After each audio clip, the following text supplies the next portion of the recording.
قبل ما نبدأ قصتنا النهاردة يا ريت تصلي على النبي وتشترك في القناة وتفعل الجرس. بتبدأ القصة مع ولد عنده 10 سنين واسمه إيفان، واللي فتح عينيه على الحياة لقى نفسه في دار أيتام. لكن إيفان بيكون متفائل وحاسس إن هو ممكن يشوف أبوه وأمه في يوم من الأيام، بس أوقاته في الدار بتكون صعبة جدا، خصوصا إن في أولاد أكبر منه بيتنمروا عليه. فبيقول لهم إيفان إن هو بيقدر يسمع أبوه وأمه، والكلام ده مش بيعجب الأولاد طبعا. وقبل ما يضربوه بيتدخل ولد تاني وبيدافع عنه وبيقول لهم إن هو مجنون عشان يسيبوه في حاله. وعشان نعرف الحكاية بدأت إزاي محتاجين نرجع بالزمن 10 سنين لورا، وبنشوف مغني اسمه لويس وهو بيغني مع الفرقة بتاعته، وبيبان إن هو موهوب جدا وبيقدم عرض مميز. وعلى الطرف الآخر بتكون في بنت عازفة اسمها ليلى، واللي بتطلع على المسرح وبتعزف مقطوعة جميلة جدا، والاتنين بينجحوا في الليلة المميزة بتاعتهم وبيطلعوا بعد كده يتمشوا شوية. وبالصدفة ليلى بتشوف لويس وهو قاعد على السور، فبيتكلموا سوا وبيتعرفوا على بعض، وبتقرر تطلع تقعد معاه على السور. ومن النظرة الأولى بين الاتنين بيبان مدى إعجابهم ببعض، خصوصا الاتنين واقعين في حب الموسيقى والفن، وبيفضلوا يتكلموا مع بعض أكتر وأكتر لحد ما بيقرروا يقضوا باقي الليلة سوا.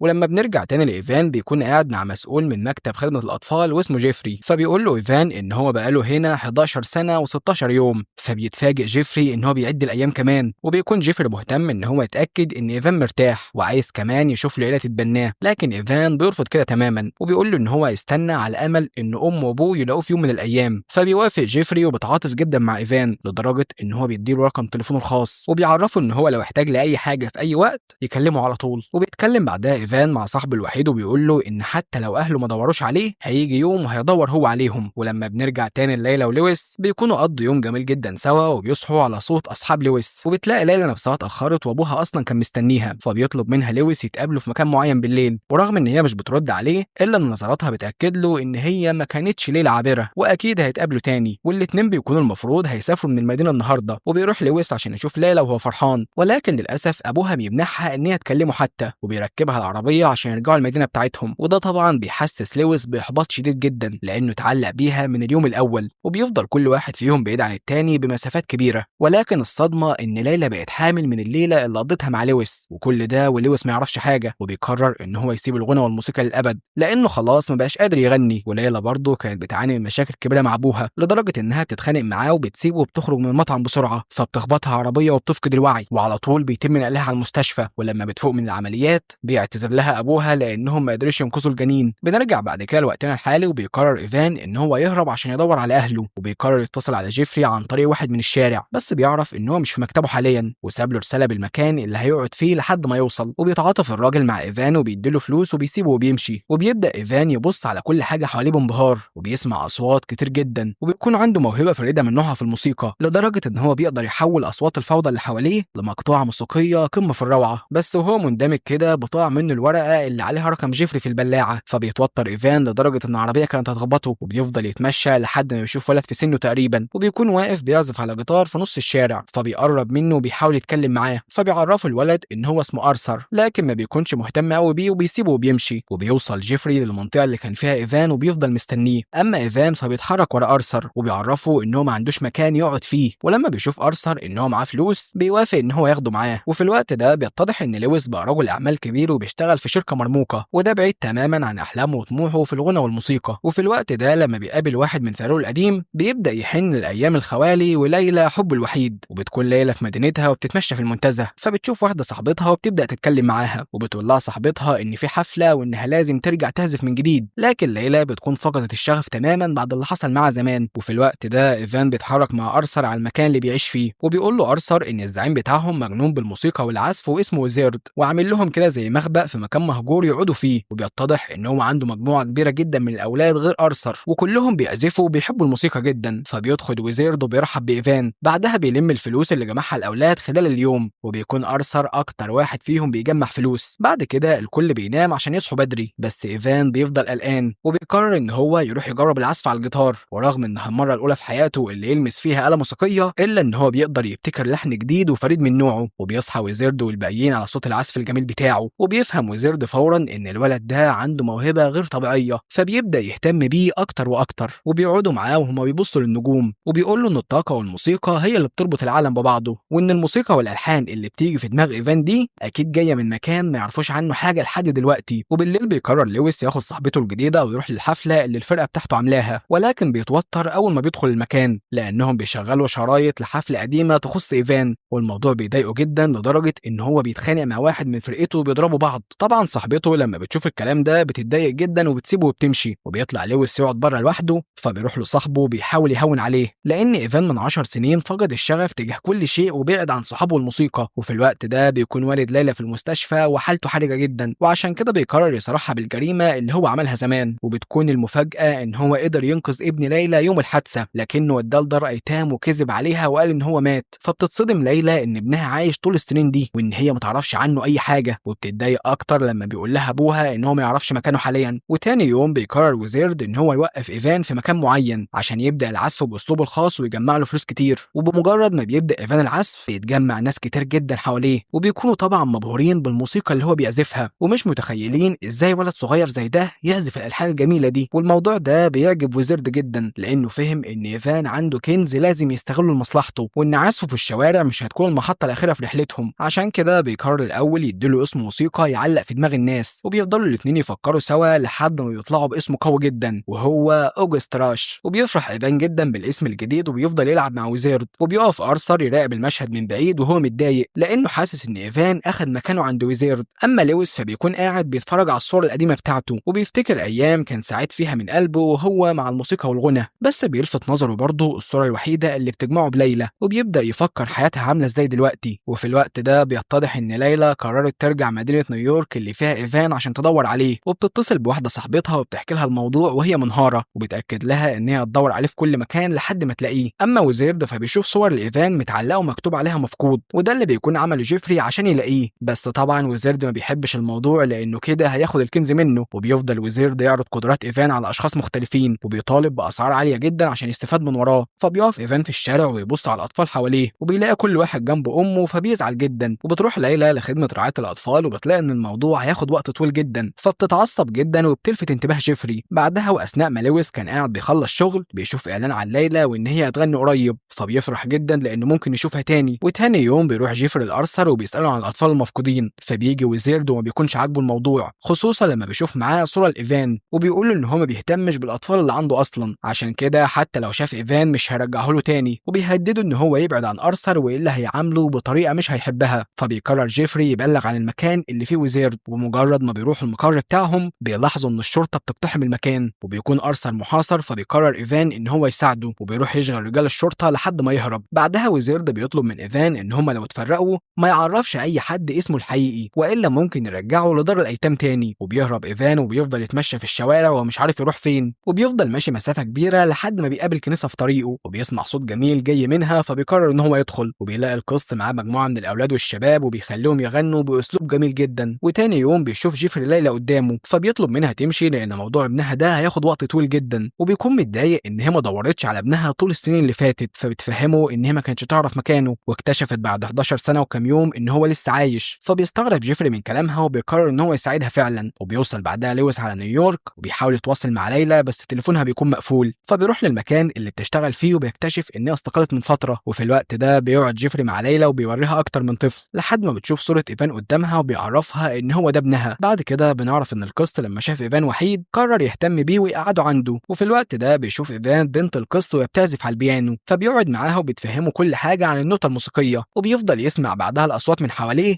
وبيكتب كل نغمة حرفيا بتيجي في باله. فبيجي القسط وبيشوف اللي بيعمله إيفان وبيكون مبهور جدا لأنه ولد في سنه متفوق على أساتذة كبار في الموسيقى. وبتفضل ليلى تدور على ابنها كل يوم لدرجة إن هي بقت بتتخيله في كل مكان، وبتفضل تفكر كتير لحد ما بتوصل لحل مجنون وهو إن هي ترجع تعزف من جديد على أمل إن إيفان يسمعها ويعرف مكانها. وبالصدفة بيقرر لويس يكلم فرقته القديمة وبيروح يوريهم إن هو لسه عنده كتير يقدمه عشان بعد كده ينضم ليهم من جديد. أما القسط فبياخد إيفان عشان يقدم له في أكبر مدرسة موسيقى في المدينة، وبيعرفهم هناك إن هو عنده موهبة كبيرة جدا، وبيقول لهم على الاسم اللي سماه نفسه وهو أوجست راش عشان يبقوا الثلاث أطراف رجعوا للموسيقى من تاني في نفس الوقت. وبيبدأ إيفان يدرس ويتفوق حتى على مدرسينه وبيبتكر ألحان جديدة محدش يعرفها غيره وكونها عارفينها من خلال الأصوات اللي بيسمعها في الشارع. وبسبب إمكانيات إيفان الكبيرة بتقرر إدارة المدرسة يستدعوا ويتكلموا معاه، وبيعرفوه إن في حفلة كبيرة هتحصل في المنتزه وإن عمرهم ما شاركوا في الحفلة دي، ولكن بعد ما سمعوا المقطوعة اللي هو افتكرها قرروا يخلوه يشارك باسم المدرسة في الحفلة دي. فبيفرح إيفان جدا لما بيعرف إن مئات الأشخاص من الناس هيسمعوا العزف بتاعه، وطبعا بالشكل ده هيقرب من أهله أكتر وأكتر. وفعلا بيعملوا لافتة للحفلة واللي هيحصل فيها. والمفاجأة إن ليلى هي كمان عندها عرض في نفس الحفلة، وبيحس إيفان إن الدنيا خلاص بدأت تضحك له وإنه كل شوية بيقرب خطوة جديدة لأبوه وأمه. ولكن أثناء التدريبات بيوصل ويزيرد وهو متعصب، بيطلب من إيفان يجي معاه لأنه مش هينفع يغني في الحفلة دي. ولما بيرفض إيفان إن هو يروح معاه بيهدده ويزيرد إن هو هيكشف هويته الحقيقية قدام الناس، ومش هيكتفي بكده وبس، لا ده كمان هيخليه يرجع لدار الأيتام من جديد. وبسبب كده بيخاف إيفان وبيعرفهم إن ويزيرد ده يبقى أبوه، وده طبعا عشان يسيبوه يمشي معاه بكل سهولة. وبيرجع من جديد يوقفه في الشارع عشان يعزف ويجيب له فلوس. وبالصدفة بيعدي لويس من قدام المكان وبيعجب بأداء إيفان جدا، فبيقعد معاه شوية وبيديله الجيتار بتاعه ويعزف عليه. وبيعرفوا إيفان إن هو كان هيشارك في حفلة المنتزه الكبيرة. طبعا لويس مش بيصدقه لأن سنه صغير جدا، ولكن بيعرفوا إن مهما كانت العقبات لازم يكمل في الحاجة اللي هو مؤمن بيها. وبيستغرب إن هو بقاله 6 شهور بس مع الموسيقى وقدر إن هو يوصل للمستوى اللي هو فيه دلوقتي. بنيجي بعد كده ليوم الحفلة وبتقف ليلى تعزف وبتبهر الجميع بأدائها الخرافي. وفي نفس اليوم بيكون لويس رجع لفرقته القديمة وبدأ كمان يغني معاهم من جديد. وبيقرر إيفان إن هو يسيب ويزيرد ويهرب عشان يحقق حلمه. وفي الوقت اللي بتخلص فيه ليلى فقرتها وبتنزل بيوصل إيفان للحفلة وبيقرر يعزف المقطوعة الفريدة بتاعته. ولويس بيشوف إعلان الحفلة في الطريق وعليها اسم إيفان، فبيقرر يروح هناك عشان يفهم الموضوع. وبتوصل ليلى هي كمان والكل بيكون مستمتع على الآخر. ولويس أول ما بيشوف ليلى قدامه بيفرح جدا وبيروح يقف جنبها وهي في قمة سعادتها. فبيبصوا هما الاتنين على إيفان، واللي أول ما بيخلص وبيبص في عيون ليلى بيفهم وبيتأكد إن هي دي أمه، عشان يسيب لنا رسالة مهمة جدا، وهي إن مهما كان حلمك صعب وبعيد بإيمانك بربنا وبنفسك هتقدر تحقق الحلم ده مهما كان. وبكده أقدر أقول لك انتهت القصة الممتعة بتاعتنا النهاردة. ما تنساش بقى تشترك في القناة وتفعل الجرس عشان يوصلك كل جديد. وبس كده،